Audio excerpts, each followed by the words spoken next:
Y en este sentido, y para ir un poquito por fuera de nuestras fronteras, pero dentro de nuestra amada patria grande, vamos a entrar en comunicación nuevamente con un amigo de este programa, ya que le agradecemos siempre su predisposición. Él es Antonio Abal, es un analista político desde Bolivia. Te estamos dando la bienvenida a Laudatistas, Antonio. ¿Cómo estás? Saludos cordiales. Con frío en Cochabamba, Sí. pero con el corazón caliente para dialogar con ustedes y para llegar a la patria grande. Gracias, Antonio. Bueno, a ver, un poco para ir poniéndonos al tanto todos y a nuestra audiencia en la Argentina, después de casi 2 meses de bloqueos, de protestas, de radicalización por un lado, de negociaciones por el otro, parece ser desde acá al menos que se han despejado las rutas, pero seguramente siguen intactas las causas del conflicto. Antonio, hacenos un raconto de cómo estamos hoy en Bolivia. En el lenguaje sindical de los movimientos de pueblos originarios, entrar en cuarto intermedio supone no el final de un conflicto, sino mantener el conflicto, pero hacer un alto en el camino para reorganizarse, para pensar mejor.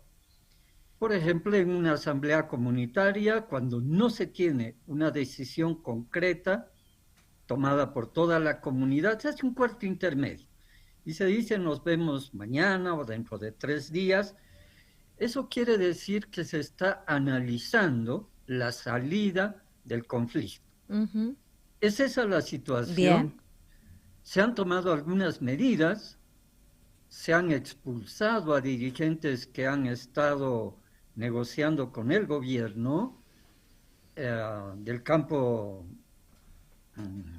de pueblos originarios. Ah, mira. No ha sucedido eso con los obreros, que en realidad sí ha habido ahí una especie de traición porque se firmó un pacto de unidad Ujú.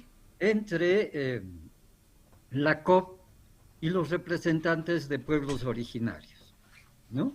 Sí. Sigue la Central Obrera Boliviana negociando con el gobierno, se han creado mesas de análisis, ¿no? Pero ya sabemos cómo termina eso. Tenemos una larga experiencia de lo que significan estas mesas de diálogo. Sí. No llegan nunca a nada. Mientras tanto, el gobierno está implementando una persecución policial. Está Ujú. deteniendo a dirigentes pese al convenio que firmó con la Central Obrera Boliviana de que no iba a criminalizar la protesta, que no iban a haber detenidos involucrados en el conflicto.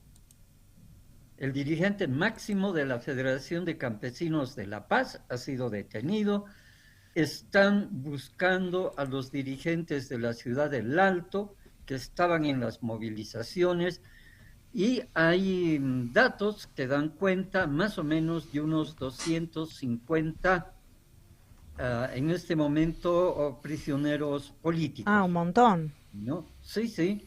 Y cerca de una lista de 500 que están siendo buscados. Entonces, esa es la realidad. Y el gobierno sigue implementando sus medidas que a esta altura podemos afirmar que se tratan de medidas graduales recomendadas por el fondo para asentar el camino para que llegue el Fondo Monetario con el préstamo y esta gradualidad de los ajustes que está dando mediante decretos el gobierno son, como decimos popularmente, están preparando la cancha para que arribe el Fondo Monetario con todos los ajustes. Ujú. Ustedes saben que el gobierno ha aprobado una ley para supuestamente estabilizar el dólar, pero ha sido en la práctica una devaluación y esto ya se siente en todos los lugares del país. Claro. La subida del costo de vida, en fin, hay ¿Y malestar se mantiene la escasez de impresionante. combustibles también, Antonio? Exactamente, Ujú. se mantiene la escasez de combustible. Los choferes, la Confederación de Transportistas, esta grande que hace el transporte comercial hacia los puertos, ha firmado más de 20 convenios con el gobierno y ninguno ha cumplido.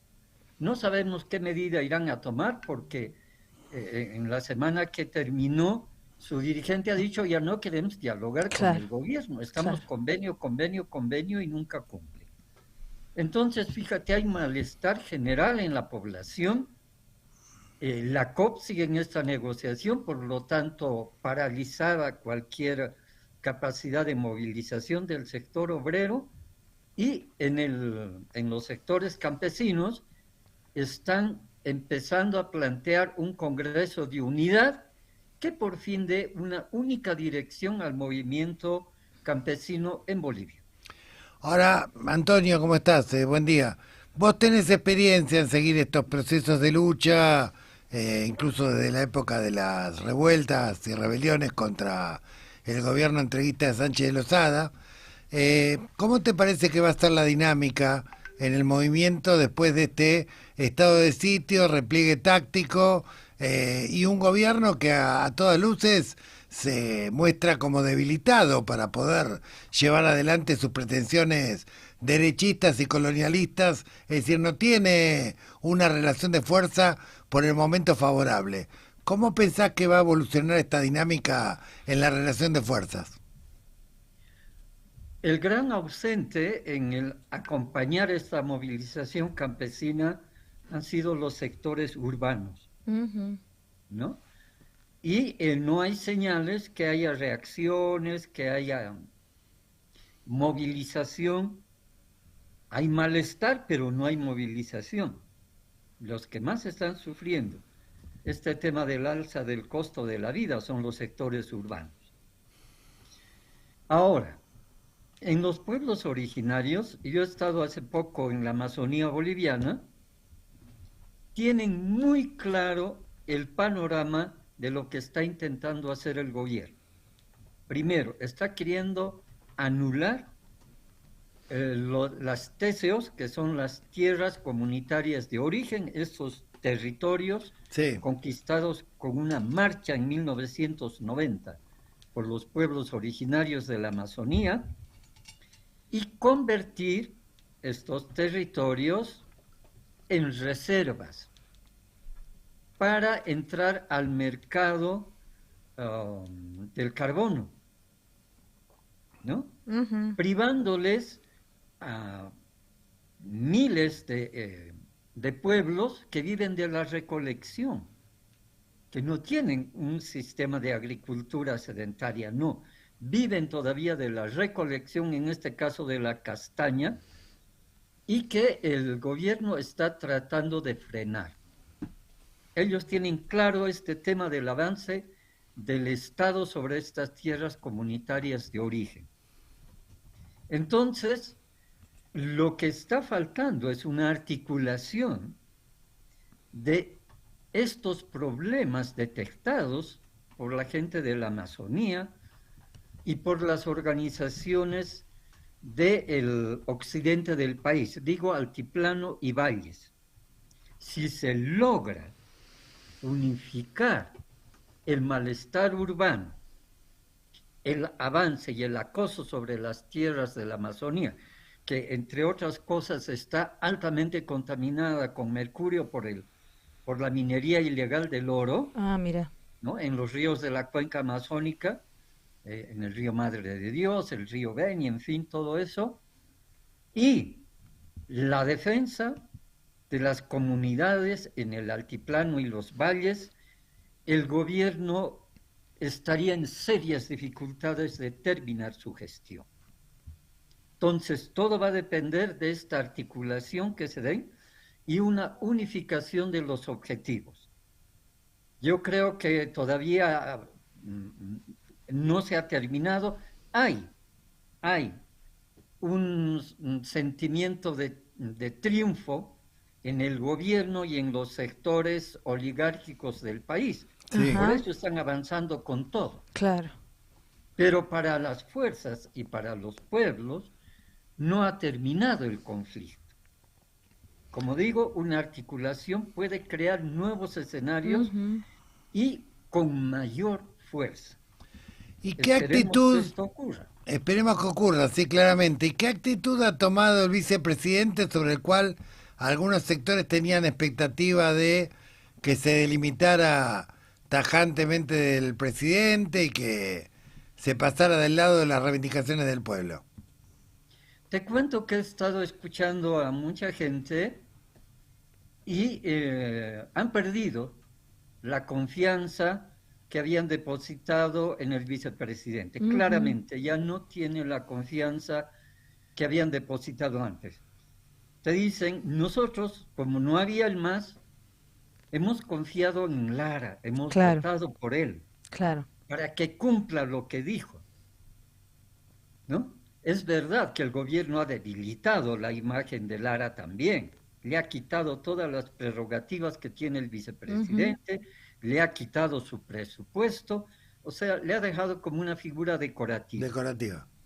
Por lo tanto, tampoco puede hacer mucho, Claro. pero no ha tomado una posición muy clara y concreta, por ejemplo, respecto a las movilizaciones, lo que le ha quitado la confianza de muchas organizaciones en el campo y también en las ciudades. Y Antonio, en este mismo sentido, en el sentido más político, ¿no? Vimos una fragmentación profunda del campo popular luego del ciclo del MAS. Estamos viendo este triunfo de un sector de la ultraderecha bastante feroz y todo la crisis, digamos, política, institucional, social, económica que está habiendo en Bolivia. ¿Se está viendo que esto va a hacer emerger un nuevo sistema de partidos? ¿Estamos en el medio de una transición donde no se ven liderazgos? ¿Está surgiendo algo o todavía estamos medio a los palos para que no nos maten y viendo qué pasa? Yo te diría lo siguiente, la izquierda no termina de comprender el país, están tratando de ponerle con calzador al movimiento campesino y decir, hay una izquierda de abarcas, de ponchos, ¿no? No es así. Ujú. El movimiento campesino tiene su propio proyecto, ¿no? Entonces, mientras no haya este entendimiento de estos nuevos sujetos que son el movimiento campesino y la identidad en las ciudades, es decir, que esta migración del campo a la ciudad ha generado bolsones con identidad propia en las ciudades y que no han terminado de ser absorbidas por el fenómeno urbano. Ujú. Mientras no se den cuenta de esa realidad, vamos a seguir con esta intención de meter en la misma bolsa estos movimientos Claro. que tienen otra raíz, que tienen otro proyecto al margen de la izquierda. Y esto está debilitando de alguna forma el discurso que tenía el MAS, porque el MAS estaba centrado en un discurso de izquierda, Ujú. ¿no? Claro. Entonces, esto le está quitando también capacidad al mismo MAS Claro. para que pueda fortalecerse como organización y emerja un instrumento político fuerte, ¿no? Y que haga frente a esta realidad en Bolivia. Hay movimientos de jóvenes que al margen del liderazgo de Evo Morales, juventudes sobre todo ligadas a áreas rurales, pero ya profesionales, universitarios, que están en constante análisis y reflexión sobre su rol. Esto Ujú. es esperanzador, ¿no? Este mes van a haber unos 2 encuentros de jóvenes, por lo menos aquí en Cochabamba, jóvenes campesinos, que están debatiendo al margen de los liderazgos sindicales, políticos, están tomando su propio cuerpo y caminando con sus propios pies. Esa es una buena esperanza también. Bien. Ahora, en su momento, el MAS logró ser representante o referencia tanto del movimiento campesino como de los movimientos urbanos, el movimiento obrero, estudiantiles. Logró una masa crítica importante, digamos, en el país para sostener, digamos, largos años su gestión transformadora. ¿Existe el peligro de que pueda haber de alguna manera una especie de quiebre entre los sectores originarios y los sectores sindicales a partir de esta actitud que tomó la COP y que ocurra algo parecido a lo que ocurrió en Ecuador años atrás? Evo Morales tiene muy buen olfato político, muy buen olfato político. Ya ha hecho algunos anuncios que están abriendo la puerta a nuevos liderazgos. Evo Morales ha señalado que el proceso, la resistencia va a seguir y que independientemente de la figura de Evo Morales, él lo ha dicho, independiente si está Evo o no está Evo, esta es una lucha que va a continuar. Esa es una muy buena señal que ha sido bien recibida por muchos sectores que veían en Evo Morales como un liderazgo, digamos, ya no democrático, Claro. sino un liderazgo muy personal. Pero estas últimas declaraciones están abriendo puertas y va a depender mucho de la gestión que haga el único gobernador que tiene Evo Morales para que se vuelva a articular el movimiento popular políticamente, ¿no? Y esta articulación política puede ser después el que le dispute a esta, entre paréntesis, hegemonía de la derecha que está en este momento en Bolivia. Pero hay posibilidad. No es una derrota, como algunos han anunciado, una derrota, la izquierda ha sido derrotada, el movimiento popular ya no existe. Esas son visiones fatalistas que no están en correspondencia con lo que está pasando en las bases del movimiento popular. Ahí hay mucha consistencia, hay mucha claridad, y claro, esto tarda su tiempo en renovación de dirigentes hasta llegar a las cúspides de las organizaciones con liderazgos fuertemente apoyados en su base social.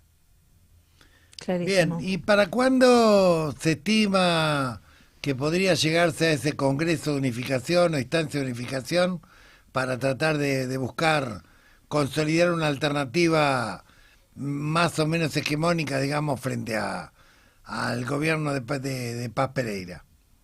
Los congresos siempre se realizan faltando 90 días, cuando es congreso extraordinario faltando 60 días, pero se aproxima una fecha muy importante para los pueblos originarios, el 2 de agosto. El 2 de agosto era el Día del Indio, Ajá. ¿no? Sí. Pero después es Día de los Pueblos Originarios, porque el 2 de agosto de 1953 se dictó la reforma agraria. Ah, mira.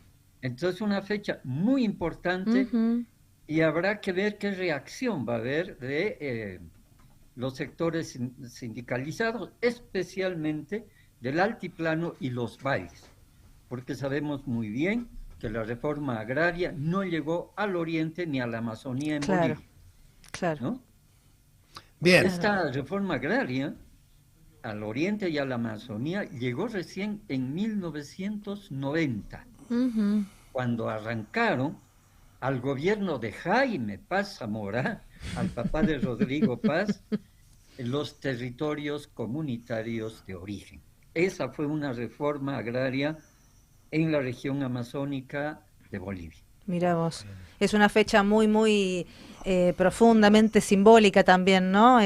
Una reforma agraria arrancada con la lucha a gobiernos como este que hoy tienen, así que puede significar algo importante. Exactamente. Bueno, Antonio, vamos a estar en contacto contigo en las próximas semanas para ver cómo evoluciona esta reorganización del campo popular, del campo campesino y obrero. Evolucionar, creemos que, igual que vos, que esta dinámica recién comienza. Es un primer tiempo, digamos, y ahora un recalibramiento de las fuerzas. Y bueno, y Dios quiera que no haya un quiebre entre los sectores del campo nacional, que esto tenga un encuadramiento político, una unificación que le permita actuar con mayor potencia y evitar el saqueo y la destrucción de las conquistas en nuestra querida patria grande y particularmente en Bolivia. Así que te volveremos a llamar para entrevistarte y para seguir los acontecimientos. Desde Si ya te me agradecemos permites, mucho me este tiempo. gustaría hacer un Sí, pequeño apunte. sí. ¿Cómo no? Las iglesias evangélicas, Ujú. no todas, no todas. Algunas que se reúnen como Iglesias Evangélicas Unidas tienen un representante que ha viajado a Israel y que ha ido a pedir colaboración y apoyo para el gobierno de Bolivia en temas de espionaje y de dotar elementos para la policía. Y lo ha declarado abiertamente a su regreso de Israel en una conferencia de Tremendo. prensa. ¿Qué te parece? Ujú. Bueno, ese era el apunte que te quería hacer. Gracias. Bueno, Peligrosísimo. Muchas gracias por la información y bueno, y seguimos atentamente los acontecimientos y mucha fuerza para el pueblo de Bolivia que resiste, lucha y defiende los derechos conquistados que hoy quieren arrasar. abrazos, Antonio.